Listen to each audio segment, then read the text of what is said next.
Welcome back, ladies and gentlemen, to another episode of not the Discipline Therapy podcast, but Discipline Therapy Talk. Normally I don't do this, but I'm feeling good today. So some of the show, some part of the show might be demonstrative. I don't know, but I also have a special guest caller today. Today's episode is very intriguing: BDSM sex versus vanilla sex. So I have a special guest on the line who's going to talk about their experiences with either or both. Hello, caller. Hello. Hi, how you doing? Good. Okay. Um, First and foremost, do you want to state your name or do you want to remain anonymous? Sure, I'll state my name. I'm Bella. Okay. Now, you can always invoke your Fifth Amendment right at any time if anything is too intense, off limit, a trigger. BDSM sex versus vanilla sex. Have you experienced both or only one? I would say both. Okay, which one is more enticing? For myself, it would be BDSM. Why? I guess it's the everything involved with it. So, have you had a dom prior or currently? Um, Prior, I did have someone who would call himself a dom, but I wouldn't necessarily identify him as one. Do you know the qualities and characteristics of a dominant? Not like I should. Yeah, that's very dangerous because there's a lot of posters out there. Any man can say they're a dom, and then if you don't know the qualities, if you're not studying, you know, you could just gravitate towards them because of that. Yeah. You know what I'm saying? I believe BDSM sex can change a person's character, their energy, their soul, their mind, their body. So, engaging in BDSM sex, have you experienced a transformation? Have you experienced a transition in any way? Whether it was the endorphins kicked in and now you have a higher tolerance for pain. Um, you might have loved the rough sex, whatever extent of what it was. I'm just throwing hypotheticals. Um, for sure, one of them would have to be like my pain tolerance has changed. Like, I enjoy. Well, I wouldn't know if I would say enjoy, but I can take more pain, and when it comes to like the sex, definitely like rougher sex. Mm. It's all that. So, do you identify more with masochist or submissive? I would say more with masochist. You would say maybe you're masochist 24/7 and a submissive part time. Mm, Like, do you like yeah. to? Go ahead. I believe that the way you put it right there, yeah, it makes sense. Okay, because I was about to ask, do you find pleasure in like pleasing your partner, allowing him to lead in the courtship, make decisions? Yes. If a man was giving you multiple orgasms in one session, would you stay with him regardless of his character, the type of man he is, and the lifestyle he lives? Mm, for a while, yes, but I believe throughout time, eventually the person's character would get to me. Mm. So, with you saying that, is sex really important in the relationship dynamic? For myself, not always. When you're vetting a man, right? When you're studying a man is courting you, approaches you or whatever. Like, what are you looking for? Like, are you telling the man right away, this is the life I live, this is what I like, I'm a masochist, I'm submissive? Are you doing those things? Not at first. Okay. Eventually it gets to that point. Yeah, because I feel like for myself, it's like a thing that I bring up at first. Like, I feel some people would take it as like, oh, this shit crazy right here. Ah, when did you realize you like this? Because you probably had vanilla sex before this, right? And you could tell a difference. Mhm. So when did you realize that you like this? Like at what age? Do you mind me asking your age? 31 now. I Okay. would guess. I would say I noticed this like in my early 20s. Do you think that you're vanilla though? Like do you feel like you live the life of BDSM 24/7 and you're like a masochist 24/7? Because you said you're more masochist than submissive. Do you feel like this is a requirement? Do you feel like if you get with a man and you want to have a successful relationship and he's not a dom and he doesn't engage in this, you would just settle and suppress that part of you, leave it for forever out of your life? Or are you not vanilla and this is something that is like part of you? No, I wouldn't necessarily call myself a vanilla. Do you think people that like vanilla people who engage in BDSM sex, are they part of the BDSM community? Are they a dominant or a submissive or a sadist or a masochist or whatever? Baby girl, daddy. If they're like engaging in BDSM but they're vanilla, Hmm. would they be considered? Yeah, would they be considered part of the life? Would they be considered a dominant? Would they be considered a submissive? Because they like, for example, they like to be choked, they like to be tied up, they like to be told what to do. And this is the woman. The man likes to dominate, he likes to control. I would say why not? Why not? Yeah, Okay. I disagree. But okay. There is abusive sex out there. yeah. And there's sadomasochism. And oftentimes people interchange the two. And, along with BDSM sex, they interchange the two. Have you ever had like abusive sex? Have you ever been abused? Mm, during sex, no, can't say I have. Okay. So when well, you said you kind of didn't know if you had a dom.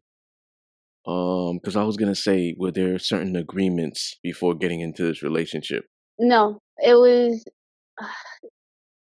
I guess like the whole reason why I was like, I guess I was with a dom. I don't know if I was with a dom is because all of that stuff didn't come till like years later into the relationship, Mm. and like I would figure something like that would be brought up at the beginning if it is what it is. If you go through your life and you never find a dom, will you settle? I can't say. I probably will. I don't know.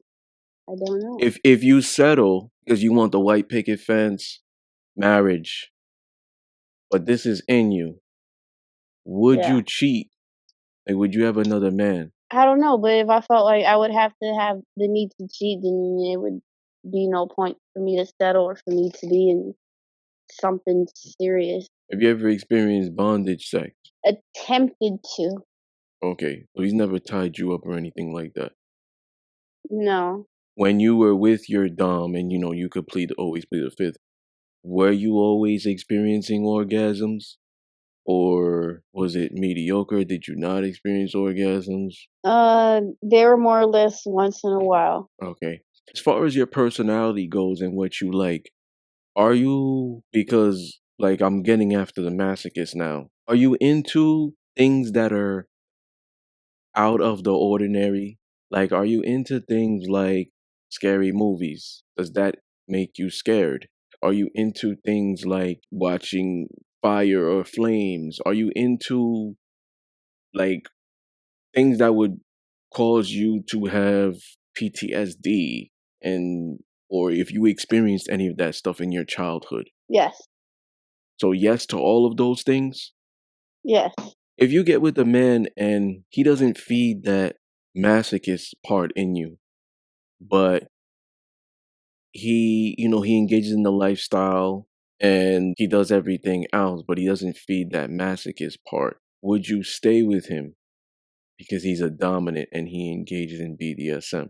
Probably because I'm sure we would be able to come up with some sort of like an agreement or some sort of somewhere in there where we can both just come to like some kind of compromise or Mm. something with each other. I ask you these questions because, Miss, there's a plethora of women out there who are, submissive or say they're submissive, who don't know themselves. They don't know the characteristics of a dominant. They never met one.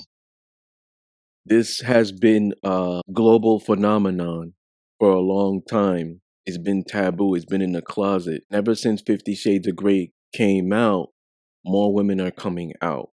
But they don't know the Yeah. qualities of a dom. So the moment they're like, oh, I like being choked, I like this, I like that, they think that's part of BDSM. I like rough sex. And the men are like, whether it's on social media, me, me, me, me, me. That brings me to another question.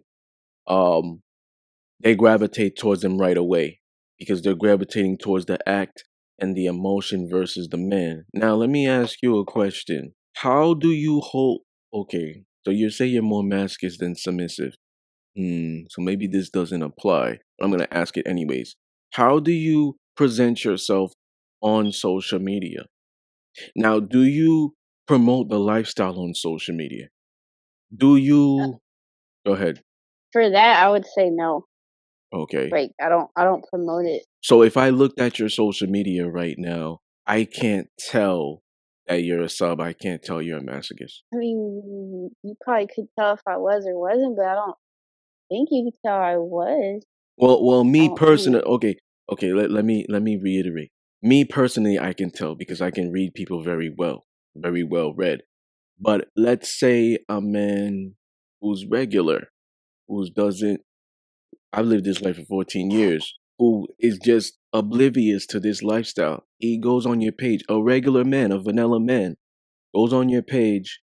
Would he be able to tell you're kind of like into some like what he would say freaky shit or weird shit? Probably so. Why is that? I guess it would be because of my look Because of that I have. because of your what? My look, Your look? yeah. What does that mean? The way I dress or like the accessories I wear and stuff. Okay. What type of accessory? Um, like chokers and chains So and okay, stuff like that. so chokers. Okay, that makes sense. Like whenever I see a woman with a choker, I'm like, yeah, she likes to be choked. That's one. I also think maybe she's owned. Yeah.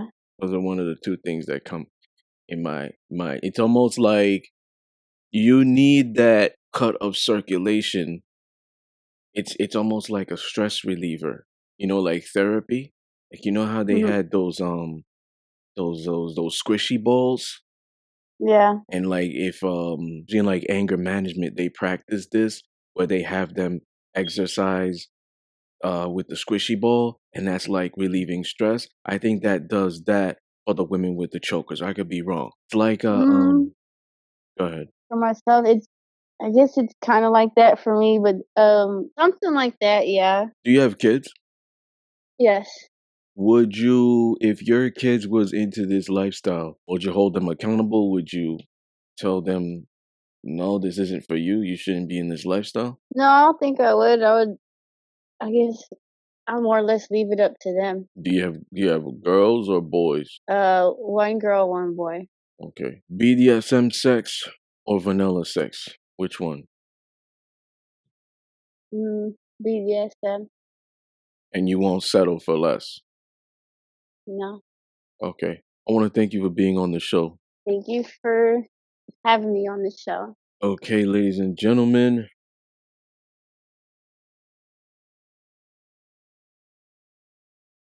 I'm going to get into some statistics and studies. 90% of women are not experiencing pleasure or orgasm during sex. So that means 10% are. And that could mean they're doing it themselves. 83% of women are not being satisfied by men. So 17% are, and that can just mean that guy just knows what he's doing, or, you know, like women know how to like maybe ride men and they know where their G spot is and they know their body. That can mean that. Majority of men are not able to satisfy women, whether it's psychologically, emotionally, whether it's physically. And why do I throw those in there? Is because women are more emotional and mental. So I always teach young men to get in her mind and touch her emotions before you get in the bedroom.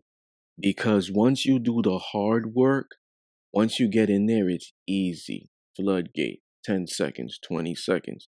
Because sex is mental for women. Oh, okay, let me break it down so people can really, really understand.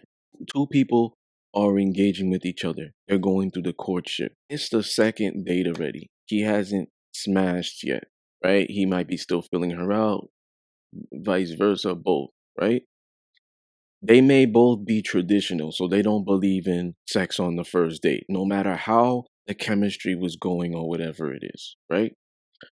So now, during the day, they're both working.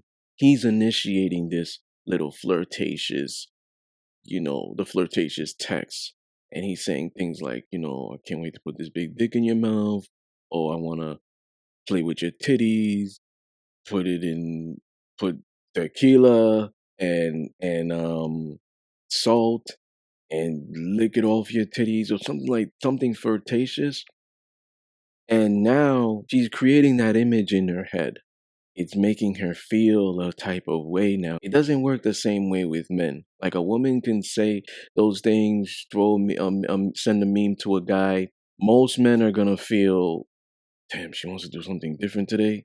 I'm not satisfying her. Like a lot of men are not going to want to look at that as I could do better, I could do something different. I've talked about this in prior shows. Most men go in that sexual environment already thinking selfishly. In there, if you feel like you satisfying her the most, you're like the king of the jungle. Your ego is stroked the most. Most men, they may not admit it, they want to be called daddy, even if it's just in that sexual environment. And that dominant nickname, daddy, poppy, whatever, my king, emperor, your highness, that makes a man feel like a man. Men like to control. A lot of them won't admit it. They don't want to sound misogynistic. They don't want to sound toxic. They don't want to sound politically incorrect.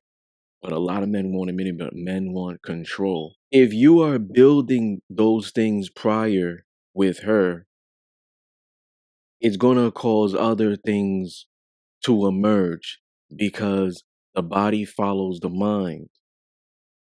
And great sex happens in the mind for a woman before body.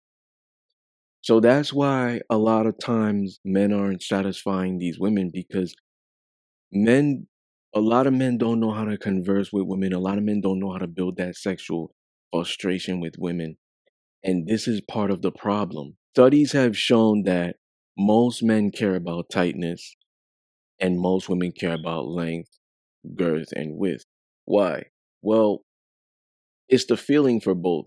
I don't really need to elaborate too much. When a man has that girth, he's able to stretch her out, and that's going to give her more pleasure.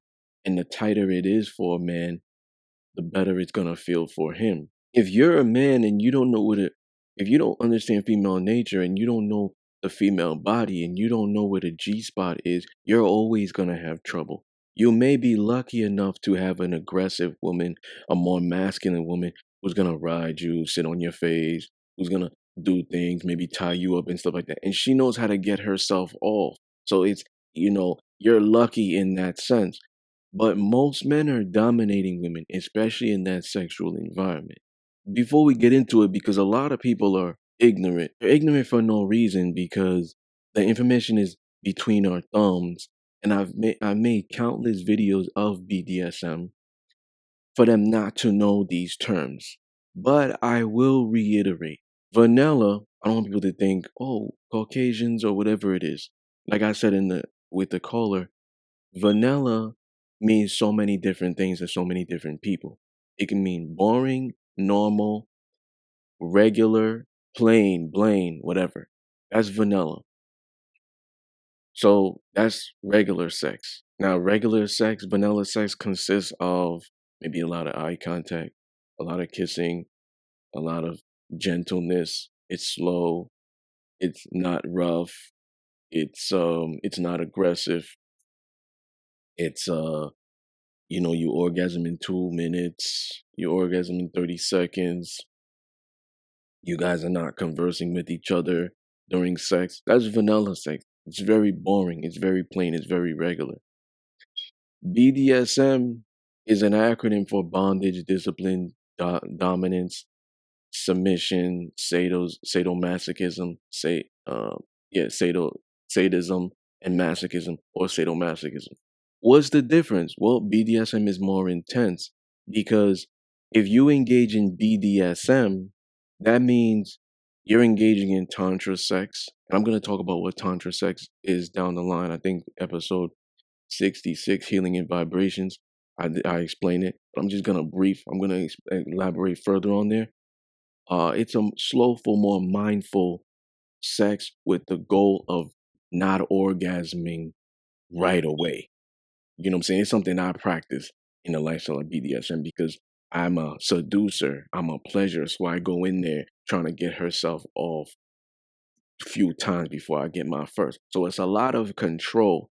It's a lot of, incorporating a lot of slow pacing yourself. If you know that pussy's good, you're not gonna get into it and start fucking her like a fucking rabbit. You're gonna take your time because you don't want to bust quick and you want her to get off. Unselfish lovers are always the best lovers. That's what a lot of people won't tell you, but this is a fact. Practice a lot of tantra sex, bondage sex. Now, in the BDSM bonus episode, it's not a hobby, fetish, or a kink. I explained that bondage could be a man putting his hand around your throat. Now, he practices the blood choke versus the air choke because the windpipes are fragile.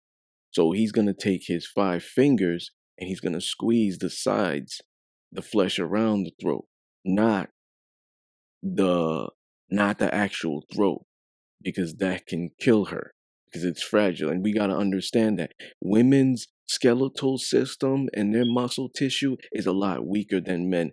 But the irony is women have more nerve receptors than men, so they can tolerate a lot more pain. They go through labor, periods once a month, etc. So they could tolerate a lot more pain more than men, but their skeletal system is still more fragile and weaker. You know what I'm saying? Like we're born with higher levels of testosterone, women aren't. So you got to be aware of that as well.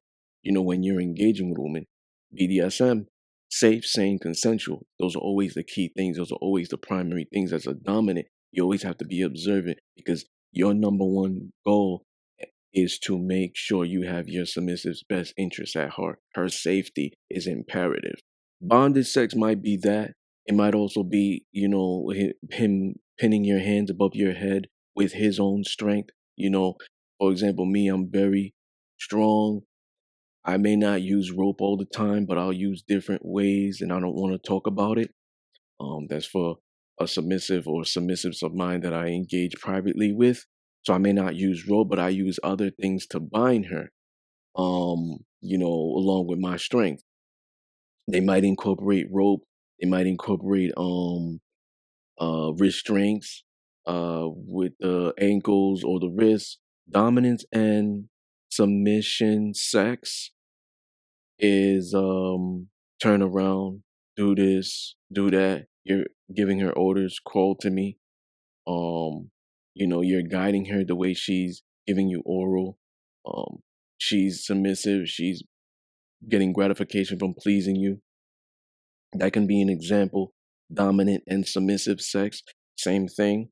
Sadomasochism sex can be a sadist and a masochist. It might even be during penetration. He might have Florentine floggers and, alternating while he's, hey, back it up on me. and he's doing it, or he can use his hands where he's gripping her sides and then pressing his thumbs on her lower back while he's penetrating, kind of, manipulating the blood flow, which is going to give her more of a euphoric experience. It might be rough sex. A lot of women are into rough sex nowadays. But you got to understand that rough sex takes it. It takes a big dick and a man who also has that physical alpha or that physical strength to him. He could even be a skinny guy, real skinny guy, but he has that, just that natural strength without having to lift any weights and build that, develop those muscles. Or it takes that because there's a lot of pelvic movement. Like you need to have strong pelvic muscles to be able to be clapping those cheeks the way they are, or even if you're in missionary, you're penetrating her hard. But you gotta understand that some women might like rough sex because they're followers of other women or what they've seen on porn. They don't realize that maybe it's hurting. A big dick might be too much for her, but she sees the porn star or whatever it is, and it's like, oh, she's tricking herself into liking it. But if a man has a big tool, the bonus is him knowing how to use it as well. Because not all the time, as a man, you need to get in there and just right away, just ramming it. You know what I'm saying? You need to study your woman, even if that might work for a masochist. You know what I'm saying? She might be into that, but not every woman is a masochist. So you have to like warm up the engine and get into it. Like me, I like prolonged sex, and I talked about this in an audio show. So that's why I'll start out slow and gentle in the beginning. I like to hear that first gasp as it's first sliding in, and I like to slow it up, pace myself, then build it up, then go harder and all that. I don't give a fuck what she's telling me, harder and harder. Like the moment she's telling me that, I'm gag balling her, covering her mouth, telling her to be quiet, turn this way, do this, do that. You know, very stern on that. I don't like to be told what to do. Maybe some women do it subconsciously, but you're telling a man what to do when you do that. Pull my hair, spank my ass harder. You're telling him what to do. So me, I don't respond well to that stuff. I'll do the opposite of what you're telling me. Harder. I'll go slower, faster. I'll stop. Are you gonna keep talking? No, daddy. Okay, then I keep going. Because if you're gonna keep talking, I'm just gonna stop. I'm gonna take away the reward. So you see what I'm saying? So I have different, methods and tactics to getting what I want. Um, you know, Now is vanilla sex good sex, or can it be sex to make the relationship successful? It can be. You have two vanilla people. It can work. Some women like missionary eye contact. They don't like to talk during sex. They probably don't have that much time. Kids, work. We only have time for quickies. We don't need to do anything extra. Sex to a lot of women is not like they don't care to orgasm. If they do, it's a bonus. They get more gratification when the man does. It's a stroke to their ego. It just inflates their ego exponentially. So you know what I'm saying? Like it might work, but let's be honest. If it's bad sex, oftentimes the woman will cheat, and that doesn't have to be. That doesn't have to necessarily be physical. It could be psychological. It could be emotional. Because women cheat differently than men. Um, or they won't respect the man. They might initiate sex. They might initiate divorce, or they'll leave. And I think it's because her ego is bruised, is lowering her self esteem. Um, and now she could be looking more in depth, where she feels like, oh, I'm not wanted here. He can't even satisfy me this way. Is he a man, or is he my girlfriend? You know, she she's gonna gravitate towards where she feels the most wanted. So she might go on social media and post half naked pictures because she wants that validation. Attention is like a woman's currency. So She might go on social media, she might start DMing a guy, talking to a guy, flirting with a guy with no intentions of having sex with him, but she just wants that validation. She just wants that attention. She just wants to feel wanted to boost her self-esteem level. Bad sex can't make the love of the relationship work. And oftentimes really, really great sex, women try to make the relationship work for it. And that doesn't work often, but we always heard great sex can drag a bad relationship for a long time. I remember Suhei and I talking about it in Sexercise and Food, episode 2 in season 1, the Discipline Therapy podcast, which is streaming on all major listening platforms now and YouTube. So we talked about that there. Do vanilla people engage in BDSM? If they do, does that make them part of the life, or dominant or submissive? Yeah, vanilla people do engage in BDSM. You might have that woman that is like, "Oh, I like to be choked." You might see it as domestic violence. I see it as she's about to get her third orgasm before I get my first. Um, just because of my mindset. So they do, but that doesn't make them part of the lifestyle. It can make them a part time submissive. She could just be submissive sexually. You could just be dominant sexually. It could be a top and bottom dynamic that you need to go back to BDSM 101, season 1, episode 12, season 1 finale, Discipline Therapy podcast. She could be running the relationship. They could be going 50-50 partnership outside. Once they get in the sexual environment, that's when the power exchange takes place and that's where it stays. There's no cameras here. We are the most vulnerable. Nobody is here but you and I. So I can be the most vulnerable here. I can be the most girly, even though I'm a man in the relationship. This is the woman thinking. Even though I'm the man in the relationship, even though I wear the pants, even though I'm aggressive, even though I'm a manly, even though I'm a savage. But here, I can be the most vulnerable. Here, I can relinquish control. Here, I can transition and I can be girly. So, yeah, they can engage in that. That could be a top and bottom. They can engage in it, but it doesn't make them dom submissive. It's just a part time thing. It's just a certain environmental thing. You won't see them like fucking in the restaurant bathroom or fucking in the car, fucking in the park or whatever it is. It won't be something like that. It will be strictly in the bedroom. So when we are here, whether it's your house, my house, we get a hotel, strictly here where there is a bed, I will be submissive to you. And it might be to a certain extent. She might still be telling them what to do. Do this, do that, turn this way. Let me ride you. Let me sit on your face. Pull my hair. Yeah, she's still like, dominating him from the bottom.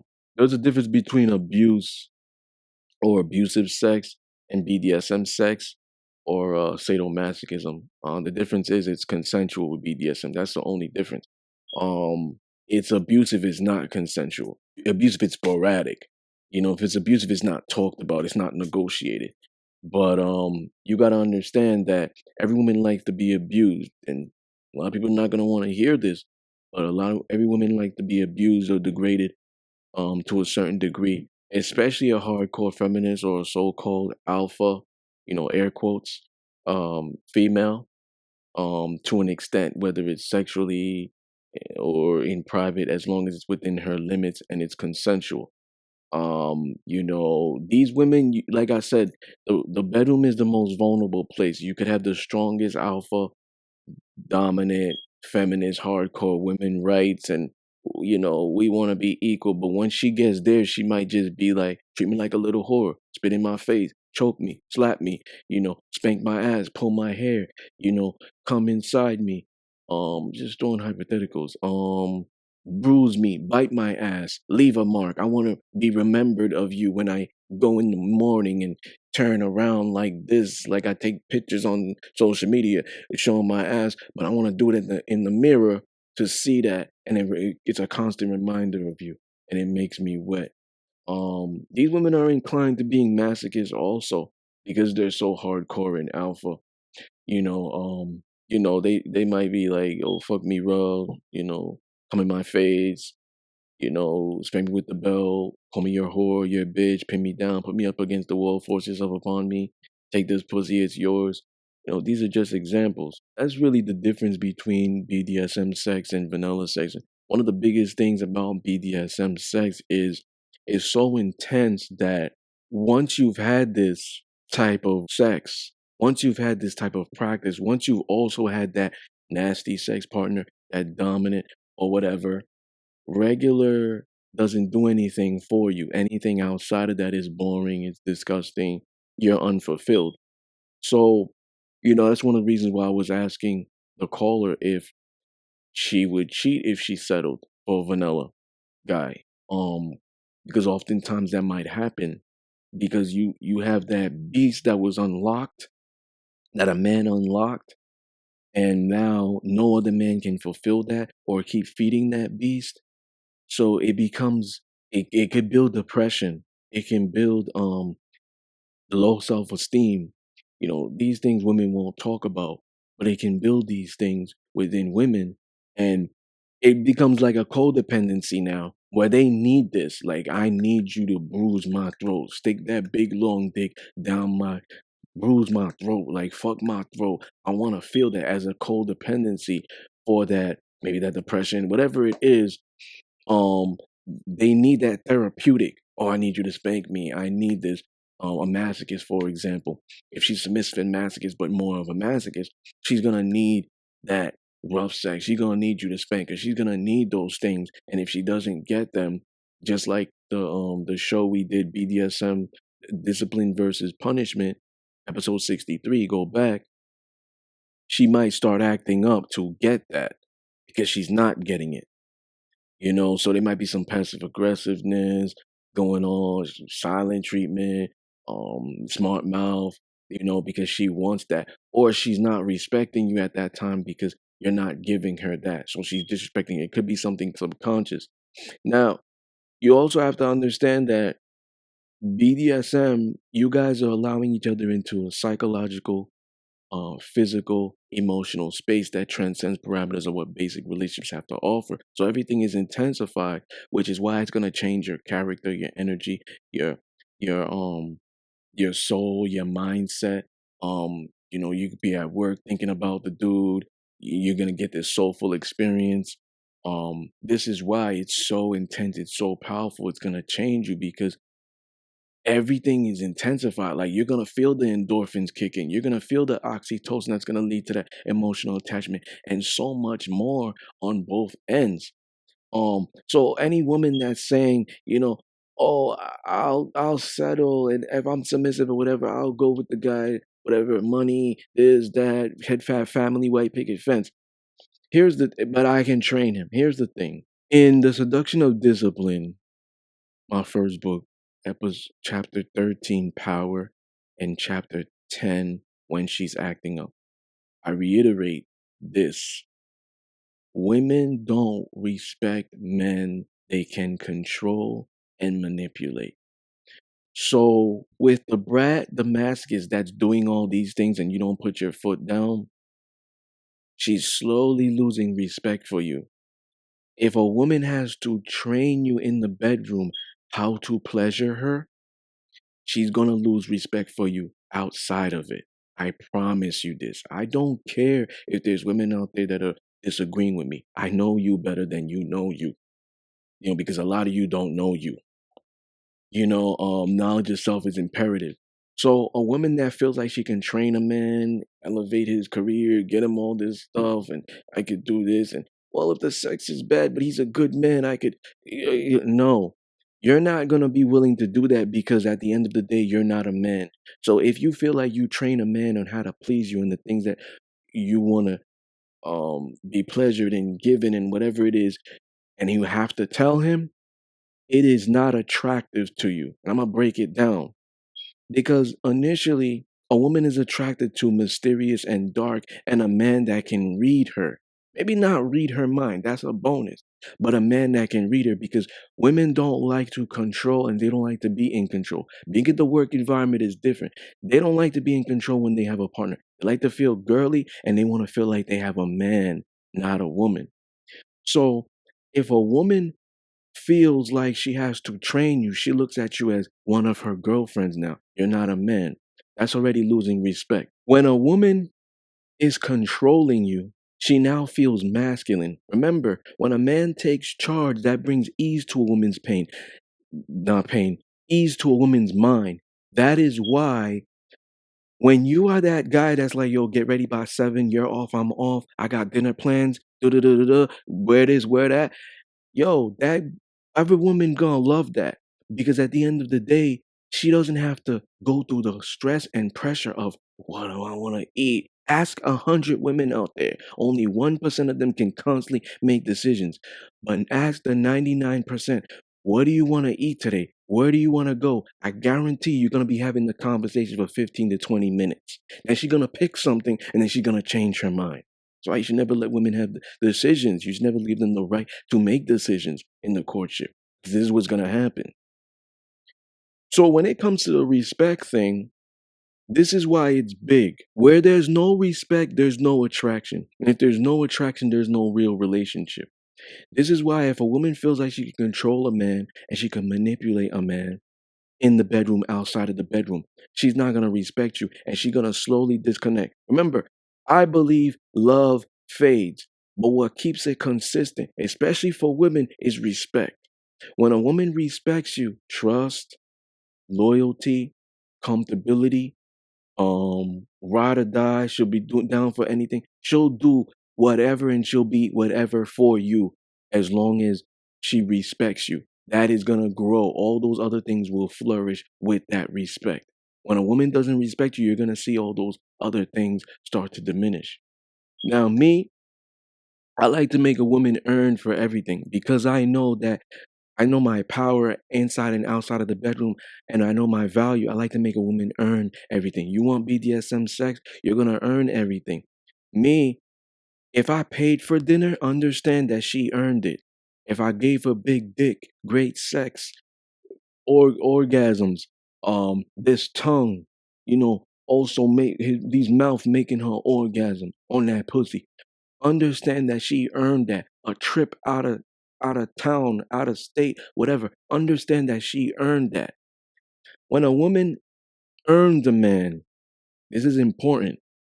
When a woman is earning a man or earns a man, she learns to appreciate him. And that's big because at that moment, it's an investment.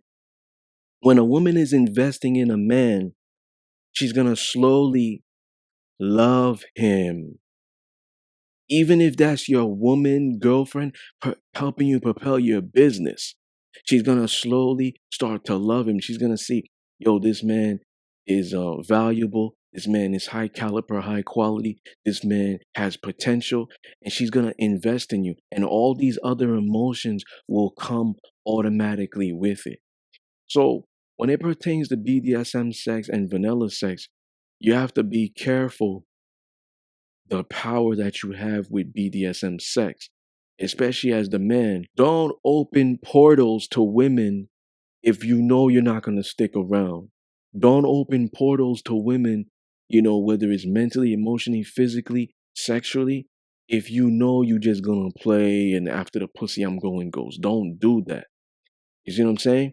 Women, you need to vet men more. You need to study men more. You need to understand the certain mannerisms of a real man, an alpha male, a dominant man, a man who engages in BDSM. You need to study these things because a lot of women don't do that. A lot of women are lazy in that sense, and this comes down to the self-esteem, the validation, the attention. A lot of these women fall in love with the beta males, the guys that are giving them the most attention, the guys that are in their DMs that they feel like they have options, but they really don't because they're not attracted to those guys. They're not interacting with those guys. They might, if they have a scarcity mindset, they're getting older or whatever it is, they might settle for those guys, you know, because they really don't have options, which is why they keep making the same mistake of keep following the same trend, following the same guys. Oh, the toxic bad boy. Oh, the loser. Oh, the guy that can't fuck me right. Oh, this. Oh, the guy, but he makes a lot of money. I gravitate towards men that make six figures all the time. Like they keep, but they're narcissistic. They're egomaniac. They keep getting attracted to these guys. It's a perpetual mindset that they have because a lot of women love predictability. They hate uncomfortability. They hate unpredictability. They don't, oh my God, I leave this guy now. I'm going to start over. I'd rather just stay in this fucked up relationship Nobody knows my secrets. I hate dating. I don't want to start over. I don't want to do this. So that often happens with women. More women have a scarcity mindset than real men because of all these things that I stated. But if you're a man and you're gonna dominate, master, whatever, and you're gonna engage in BDSM sex with a woman, um, vet them. You know what I'm saying? Understand them. Like me, I've had a lot of experience, and I'm not giving toxic chicks dick. I'm studying them. I'm learning their mannerisms. I'm watching them when they don't think I'm watching them. I'm testing them. I'm making them earn me to see if they're worthy of getting this and everything outside of bed as well with me. Because at the end of the day, they gotta earn a dominant. Um, but you might have some guys that might engage in this, but they're giving you part time. They're not dominant. They're barely sexual dominance. So at the end of the day, like you know, men that want to engage in this, you have to study up on you have to study up on the game. You have to study up on the lifestyle that you live, and you have to learn how to um, dominate adequately. Start with yourself, and when you can dominate yourself and level yourself to the highest level you can get, and you can dominate other people and you can control other people. But that's what it comes down to. And more women just have to vet guys. They have to know who they're dealing with. They have to if there's a submissive out there or whatever, um, masochist, whatever it is, baby girl, little, um, you ladies have to understand the qualities of a real dom. You have to see the red flags of a poser, and you have to know how to pick them the right way. Even if you're gonna approach a guy in DM, you gotta approach him the right way. Um, And when he's courting you, you also have to watch him. You have to ask him the right things, depending on what your goals are. Like if you want to get married, have kids, you got to ask him what you have a purpose of dating. You got to ask men that stuff because a lot of men will wear a mask and they just have a goal like, she's so good looking. The moment I get the pussy, I'm going to show her my true self. Or the moment I get the pussy, I'm going ghost. You understand? So, men and women have to do work. Women more because they're more on the receiving end. It's dangerous for you women being women. We hear stories. A tragedy happened back in August where OnlyFans, young lady, she passed away. She was murdered. So like you guys gotta know where you're going into. Like if this person is a stalker, if he's a serial killer, whatever, you gotta really study him, the man that you're choosing to court you or take advantage of or whatever you're doing, finessing guys, whatever you're doing.